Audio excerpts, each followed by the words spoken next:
when Adolf Hitler took his own life on 30th April 1945, chaos filled the bunker.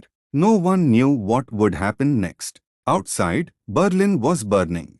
The streets were filled with smoke, rubble, and the sounds of constant gunfire. Inside, Hitler's remaining followers tried to decide who would take control if anyone could. Joseph Goebbels, the propaganda minister, briefly assumed leadership. But he knew it was over. That night, he and his wife made a tragic choice. They gave poison to their 6 young children before ending their own lives. The people inside the bunker heard nothing but silence afterward.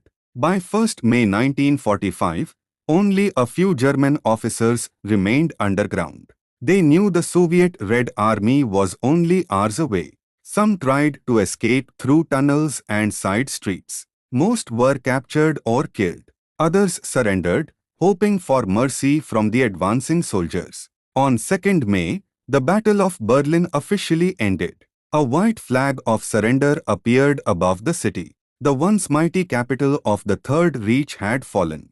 Soviet troops swarmed through the streets, securing buildings and arresting survivors. They reached the garden where Hitler's body had been burned. Only charred remains were found, confirming what many suspected: the dictator was dead. Across Europe, the news spread quickly. Hitler was gone. The Nazi regime had collapsed. The world could finally see the full scale of the destruction his leadership had caused. Millions were dead, cities lay in ruins, and entire nations were shattered. While Berlin burned, German forces in other parts of Europe continued fighting for a few more days. In Denmark, Norway, and Czechoslovakia, commanders received no clear orders. Many refused to believe the Führer was truly dead. But by 7th May, the truth was undeniable.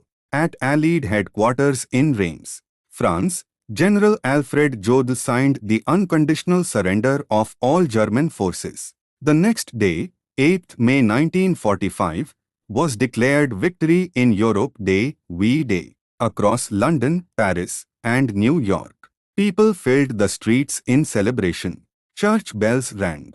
Flags waved. After nearly 6 years of war, peace had returned to Europe. Yet the victory came at a heavy cost. More than 70 million people had died worldwide during World War II. Entire generations were scarred. Cities like Warsaw, Dresden, and Stalingrad were left in ruins. And while the war in Europe was over, fighting continued in the Pacific for several more months until Japan's surrender in August 1945. For historians, Hitler's final 48 hours and the days that followed remain a critical study in how absolute power ends. Inside the bunker, loyalty collapsed into fear and confusion. Outside, ordinary people struggled to survive amid total destruction. The downfall of Nazi Germany showed how one man's ideology could lead an entire nation to ruin. In the years that followed, the world tried to rebuild. At the Nuremberg trials, surviving Nazi leaders faced justice for crimes against humanity. Nations began to rethink how power should be held and how such a catastrophe could be prevented in the future. Germany itself was divided between East and West, beginning a new era of tension known as the Cold War. Hitler's death did not end the suffering immediately, but it closed one of history's darkest chapters. From the ashes of Berlin rose a new global order, one built on the hope that such devastation would never happen again.